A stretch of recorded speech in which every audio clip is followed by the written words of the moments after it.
Warning, this content may be upsetting or disturbing to some audiences. Serious, national park rangers and any other profession that takes you far out into the wilderness. What are the strangest, weirdest things you have seen or heard or experienced while out there? Tree planter here. We were relaxing in the truck after work one evening, central BC, maybe a kilometer from a nearby lake. We noticed an osprey, a kind of bird of prey, in the distance, flying toward us, carrying something in its talons. It was probably a couple 100 feet above us. I was in the back seat, and maybe 10 seconds after the eagle passed out of view due to the roof of the cabin blocking my vision, a 10-pound fish landed in the middle of our dirt parking lot. Still flopping.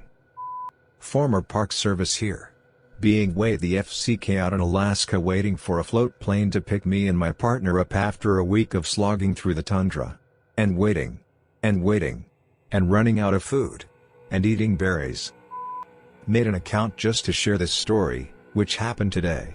I'm doing some subcontracting work marking borders for the state of Massachusetts, meaning I walk around all day blazing and painting trees. Now this guy seemed pretty normal, but from his perspective, a 6-foot-tall 180-pound man just came crashing out of the woods wearing no shirt, covered in paint, holding an axe. He looked completely terrified, muttered a goodbye, and took a brisk walk while checking back over his shoulder every few seconds. For all I know, that might have been the guy who made this thread. I've posted this in the past with similar threads, but I'll never forget this night. I work in the outdoor field and lead trips regularly. I once led a trip to the top of Mount Startling in NC. It's a tough climb to get to the top and about 6 miles from the nearest road. I was leading a group of 8 middle school kids and had one co-instructor. The kids and the other co-instructor went to bed in their tents. I chose to spend the night in a hammock that night. I was really into a book I was reading, so I stayed up and read until about 10:30 p.m. I turned my headlamp off to settle in for the night. I laid there enjoying the scenery and noticed something moving on the trail. Bears are common in the area, so I perked up. As it got closer, I could tell it was a person. We were in the middle of nowhere and there was someone hiking up the trail with no headlamp or any gear. They arrived at the top of the mountain where we were and just stopped. I watched as what appeared to be a man surveyed our camp. I really could only see the outline of him. He stood there for what seemed like 30 minutes but may have been 10. He then turned, sat down under a tree facing our camp. He just sat there staring at our camp. I had no idea what to do. I decided to wait it out. I waited, just staring at the man while he stared at my camp.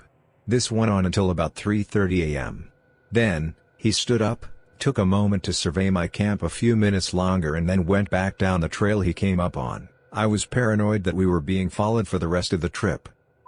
This is from the How Did You Almost Die thread a while ago, but it seems fitting. I was working as a prospector's assistant in central Manitoba one summer. We were doing a helicopter-assisted magnetic anomaly investigation.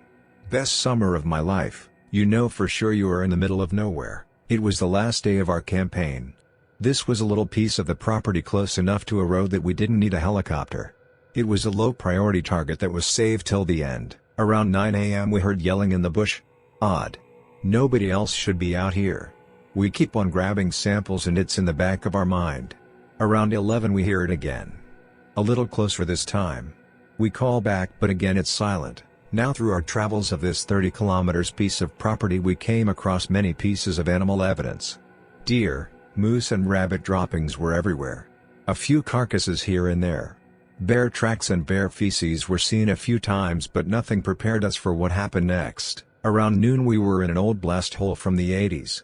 Prospector Dave told me he used to have a blasting license and that blowing SHT up in the middle of the forest while drinking beer was a favorite pastime of prospectors until they changed the laws after a few too many forest fires. We were facing due west with our GPS on some rocks, getting the most precise upm it could.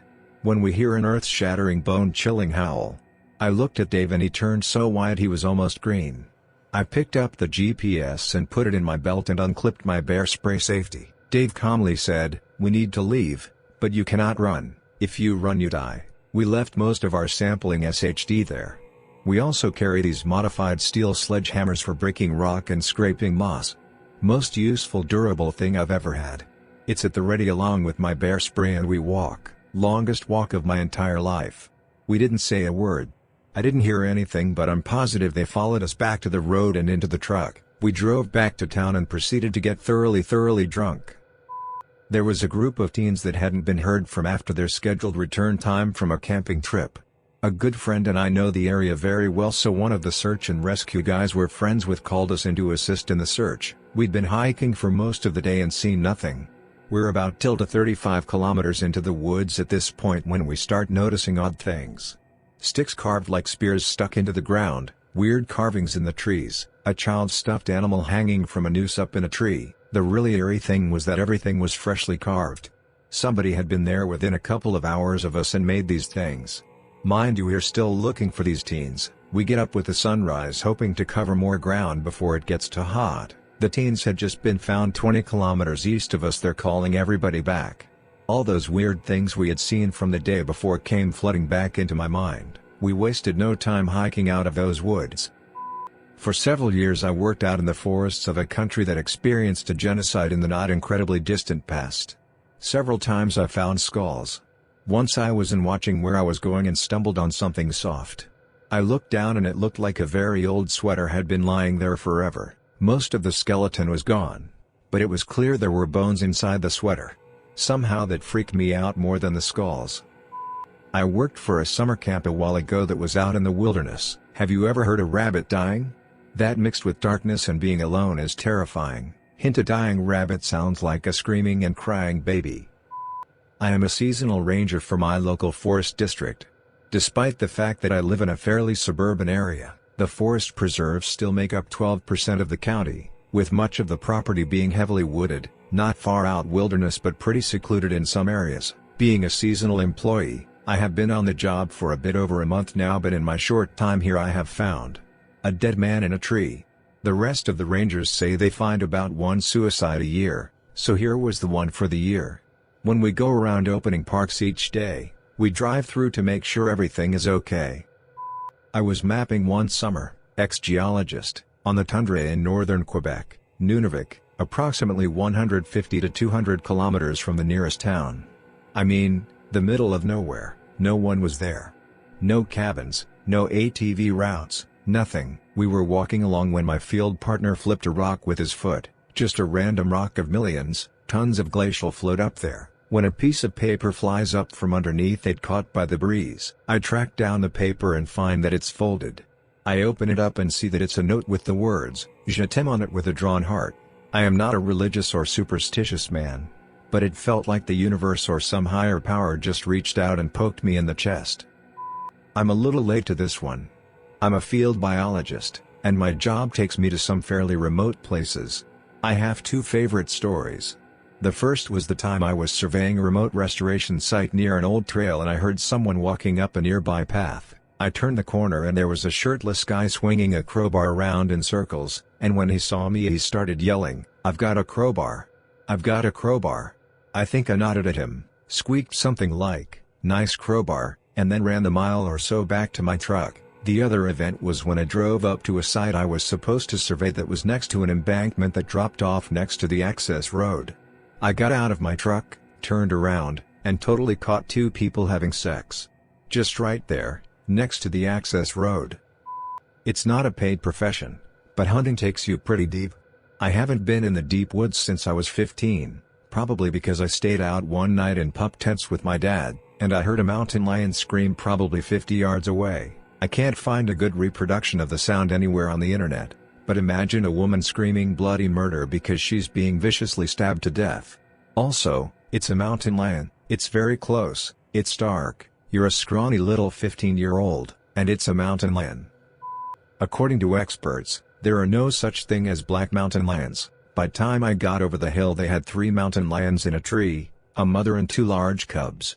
The mother and one of the cubs were jet black. I scooped up my injured dog, slung her over my shoulders and hiked the 3 miles back to where I left my car and rushed her to the vet. While she was in surgery to amputate her leg, my vet's husband, who is a Forest Service worker, came in the office. When I told him about the black mountain lions, he told me that there are no black mountain lions. He refused to believe me and treated me as if I were crazy. After my baby girl was settled and resting back at home, I proceeded to start making calls to park departments, colleges, cat sanctuaries. Every expert I talked to had the same reaction. They told me black mountain lions do not exist and treated me like I was crazy. I know what I saw, and there are at least 2 black mountain lions in the world. Honest to God, I once encountered a bear orgy. It was deep in Rocky Mountain National Park about 15 years ago. I was hiking and I came across 5 or 6 black bears just going to town on each other. No one back at the station ever believed me, and this was before I had a phone that could take pictures or video. I posted this in another thread a while back, but I'd still like to give my share to this one. I got a special wilderness permit to go into an area in the mountains in CA where they haven't allowed foot traffic in 20 years. There were no trails. It was myself and 2 other Marines, and we did it in exchange for seeing if there was a rare kind of trout in the streams up there. Anyway, we hiked for 2 days with no trails using just a map and a compass, and on the second day we walked around this huge cliff to find a cabin with a lawn and solar power and washer and dryer, the whole 9 yards, all built into the rock face of the cliff. We talked to the guy that lived there and he said that we were the first people he had seen hiking in 14 years. He was a retired helicopter pilot and had flown all of his equipment in by helo. He was squatting on federal land and he knew it, but he didn't seem worried. We used that route to get back to a trail that was beaten down, so the waking was easier.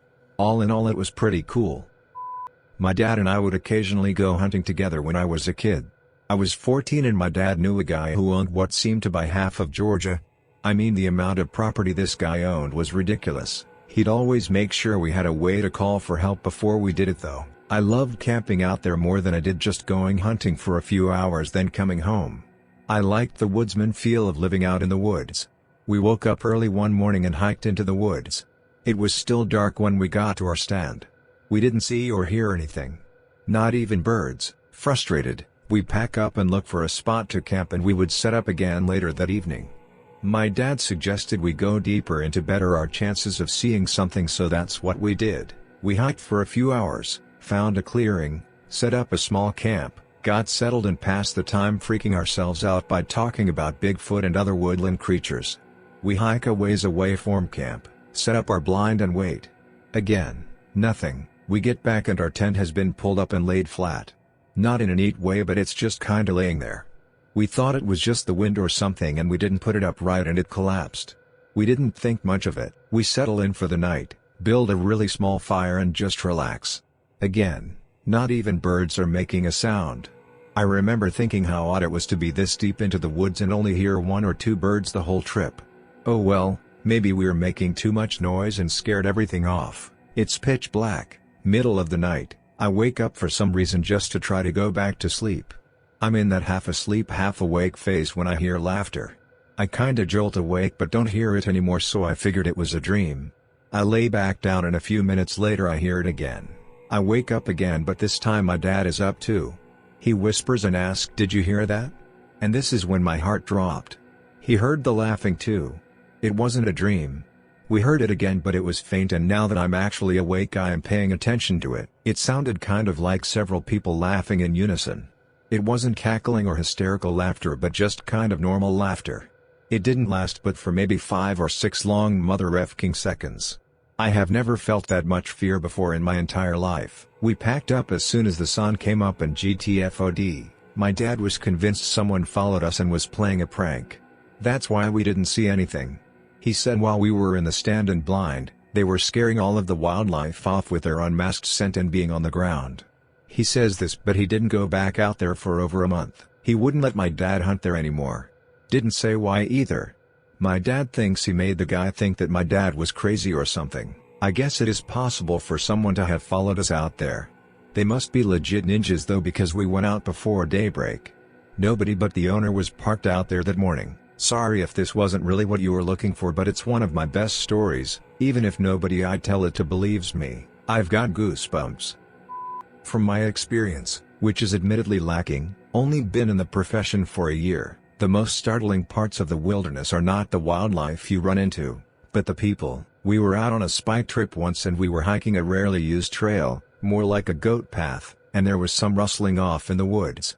Usually we have a ranger with us who carries a weapon, but we try to avoid confrontation. They hiked more than 10 miles into the woods and then had SX no more than 15 feet from the only trail.